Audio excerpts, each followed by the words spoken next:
Hi, and welcome to Making Their Mark, a new segment here with The Breeze where we interview professors who've done interesting things around JMU and across the world.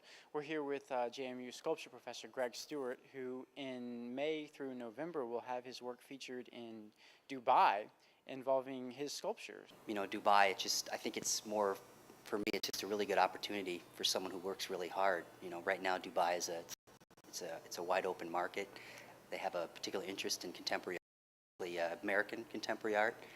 My work is about movement, more specifically migration, and most of the work imagines a world constructed out of the necessity to move from place to place. It's like, what would it be like to live without any fixed residence, right?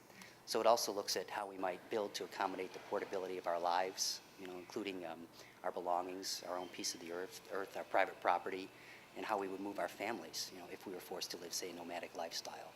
How are your students involved in this? Like, are they helping out, or is this just kind of a little bit? Not this project so much, but in the past they definitely have.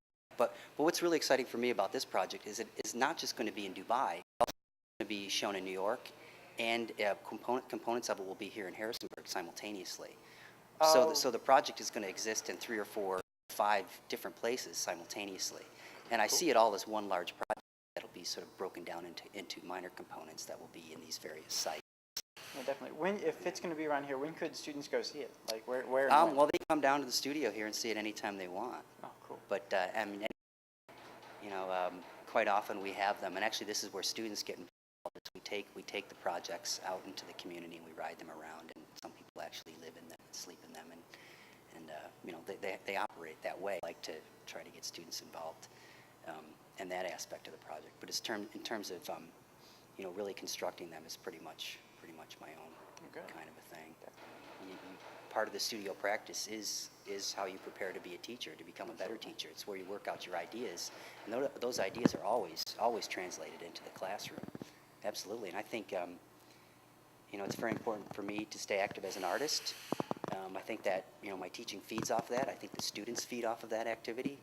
You know, a lot of times they come into the classroom and, you know, they learn certain things, they learn skills, they're throwing around ideas, but, you know, they don't always get it actually implemented. You know, so I think in this case they really get a chance to do that. And I think students feed off that too. There is a project that we're doing in Harrisonburg that's a collaborative project that will involve students. I'm involved in a project called Flexible Geography, and it's a collaborative project that's supported by in part by the Valley Arts Council of the Valley. And it looks at sort of land use practices in the city of Harrisonburg, and it sort of imagines an alternative agricultural practice. How can we produce food in an urban environment? So what it does, it's a series of mobile gardens that will grow vegetables and grow fruit, and they'll be displaced throughout Harrisonburg, and they'll move from site to site throughout the project. There's also a land reclamation vehicle that will be part of it, and that will be attached to a website where people can go to the website and indicate areas of Harrisonburg they feel they're neglected or vacant and that need some kind of revitalization, and they can contact the flexible geographers, and we will go in and revitalize that small site with you know, the mobile gardens or, you know, some other sort of. That's really thing. cool. Yeah. We'll have to be on the lookout for those. Yeah. So right now we've got about 10 or 12 people involved in the project. So Cool. It should be pretty interesting. And if other students wanted to get involved, how would they go about that? They could just contact me. Contact you? All right. Yeah, that would be great. All right, well, thank you. Thank you.